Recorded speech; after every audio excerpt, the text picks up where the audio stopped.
Well, hello there, dear viewer. No, that's not right. What do I usually say? I've forgotten. Join us here today. Will you join us here today? You join us here today to... No, I say something else before that. Well, hello there. Hello and... Well, hello and you join us here today. This is what happens when we do it last thing on the last hour of the last day of the week. Well, hello there, and you join us here today to do a little bit of warning. Because we are going to talk about the worst watch brands in the world.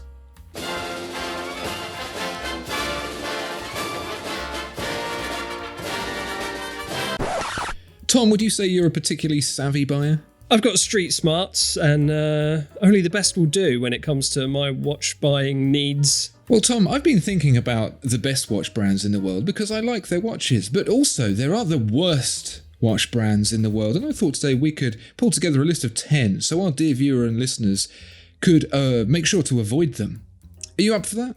Yes. Well, why don't you start? All right then, check this out. So this is a defunct watch brand that I kind of liked originally because they had a Donkey Kong watch. Then they thought it would be a good idea to make a watch from gathered materials from a mass grave. Oh dear. I'm talking about Romain Jerome. Now, RJ Watches design and produce recognisable, ambitious and culturally relevant luxury Swiss watches.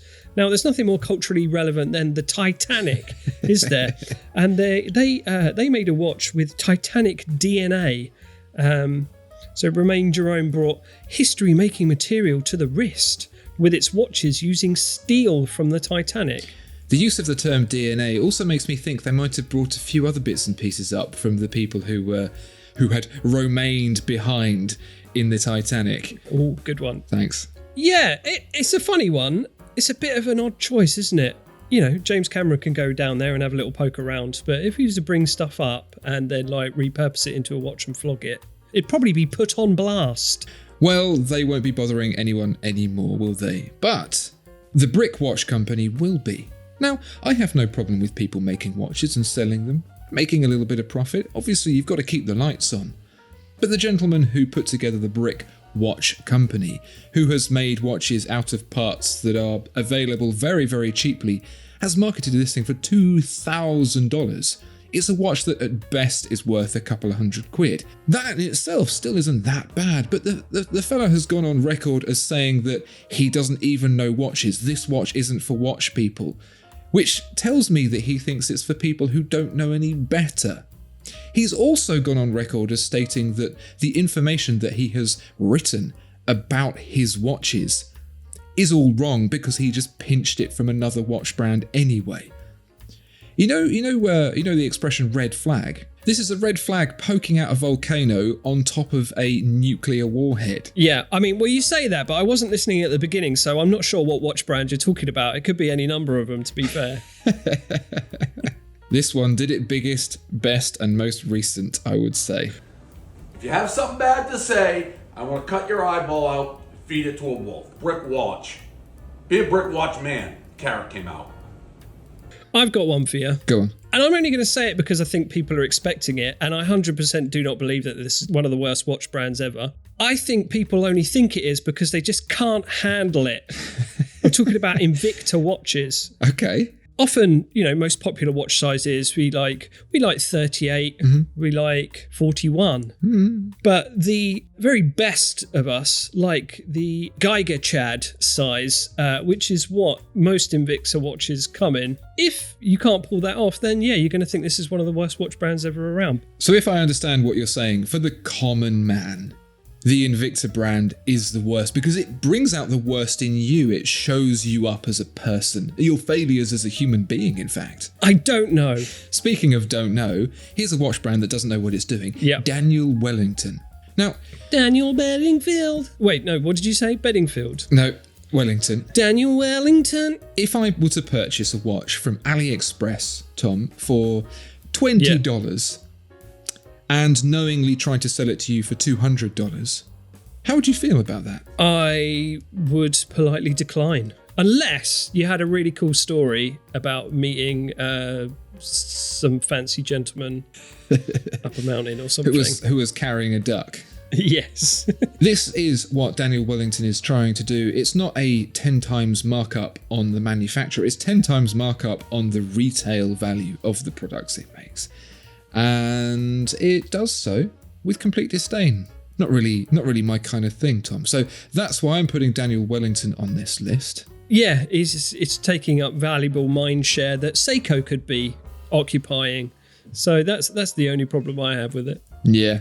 I once had an experience like this where I found out the thing that I'd purchased was just no good. Right. And it hurt at the time, Yep. but I'm a better person for it. Cool. What did you buy that was pony then? Oh, so much stuff. All right, we haven't got time. Coming off the back of Daniel Wellington, I've got one for you. Vincero. Oh, yeah. In the similar sort of vein, but this time with annoying ads. I was harassed by this ad of Vincero's where this guy, this POV of this guy, cracked open the hood, as he called it. Opened a box and saw a mediocre looking watch inside and said, she looks good. Oh, dear. And it immediately put me off the brand. They might be fine, but that ad sucked. Tom, maybe I can win you back over with the idea of taking real Italian marble, you know, like you might have wanted in your kitchen 20 years ago, Sure. and put that in the back of the watch to cover the fact that what's inside of it is absolute trash. Is that winning you over more? Actually, yeah, that sounds all right. Okay, 2 please. Excellent Italian marble is good. Tom, now this next one. I had a bit of trouble with this one, but I've put it in here anyway. Because back in the day, Frank Muller made the most complicated watch in the world. And you might be thinking, well, why does that make it the worst watch brand ever? Well, because on the side, it also made very, very low spec watches. People didn't really understand why. Even then, though, they still made the world's most complicated watch. So you might be wondering, well, why wailing on Frank Muller? Yeah, come off it. Well, they seem to have stopped altogether. Oh. It's all just, where have they gone? What have they done since then? It's like they made that watch, I got a one-way plane ticket to nowhere, and haven't been back since.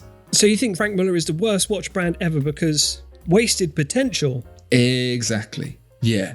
It's like that really smart kid in school that was great at sports and aced all the maths tests. And they went and just started a watch podcast. My ears are burning. Next. It's these headphones. I'm going to let Frank Muller off of that. Maybe they're cooking something up. I've got one for you. Actually, this is an opportunity to right a previous wrong of yours. What? I mean, there's a lot of those that need to be done, but this is a unique opportunity to do one now. This one is at least related to the topic of watches? So when we were talking about the best watches you can buy for under $100, yeah, you recommended a bunch of shoddy brands that were just tantamount to fakes, but with different names on, like Alpha and San Marino or something. I can't remember what they were. Heinous suggestion from you. It's really hard to find watch brands for under $100. And you call me a cheater. So yeah, Alpha watches, that's a Neddy no-no from me. Don't buy very, very strong homages with a different name on the dial. Please, come on. Yeah, but Tom, a lot of those watches are in homage to the next brand in this list. Now, this is going to be a contentious one. Sure. This is, all right, some may consider the best watch brand in the world. It begins with an R. It ends with Rolex. And I think it's one of the worst watch brands in the world. They say they invented the world's first waterproof watch. They did not. They say they invented the perpetually winding rotor weight. They did not. They say they invented the first self-changing date display. They did not. They say they were the first on Everest. They were not. So on and so forth. So you're calling out Rolex because they made a bunch of claims in the past about things that they didn't invent. I think it's bigger fish to fry if you want to complain about Rolex, isn't there? Like how you can't get them, how the waiting list is years long, how they're really expensive. Okay. I mean, maybe the real reason that I think they're the worst is because I want one and I can't get one.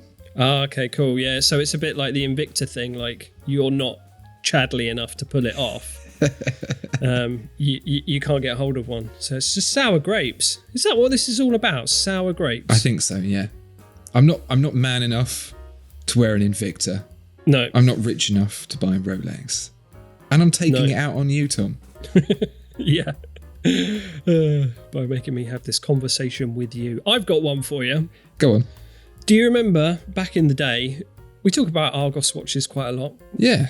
You might have had one of those plastic moulded watches of a character, but then inside would be this crappy LCD display of the time. Oh, and it had 2 buttons and they didn't really seem to help with anything. Or the only button it had was one that you needed like a pin to press in the back, and then that would make it all just flash 0. Yeah. It was so crap. Even as a kid in desperate need of any kind of amusement, you'd get that and think, this doesn't seem officially licensed. Yeah, those were so disappointing. The screen, because this was before smartphones, and the idea of having a computer and a screen was so cool, but I was going to say it was all bezel and no screen, but it was just a sea of red plastic with this tiny little island of LCD in the middle that you could barely read. So that's the worst watch brand ever, whatever that is. Well, do you know what, Tom? Does this name ring a bell? Nelsonic. No. Is that things relating to Nelson? The period of Nelson. He's gone full Nelsonic. Back in the day, when we were kids, when those little plastic watches with the tiny displays existed, there was one watch that bucked the trend. The Nelsonic Mario watch. Now, this wasn't a £20,000 tourbillon with a bullet bill whizzing around it. This was a real-life computer game on your wrist. Now, I couldn't afford a Game Boy. Yeah. I desperately wanted one, but I could not afford one. And when I realised that for £30 you could get a Mario watch with the game in it, I was like, oh my days. Now, this was no fully functioning computer game at all.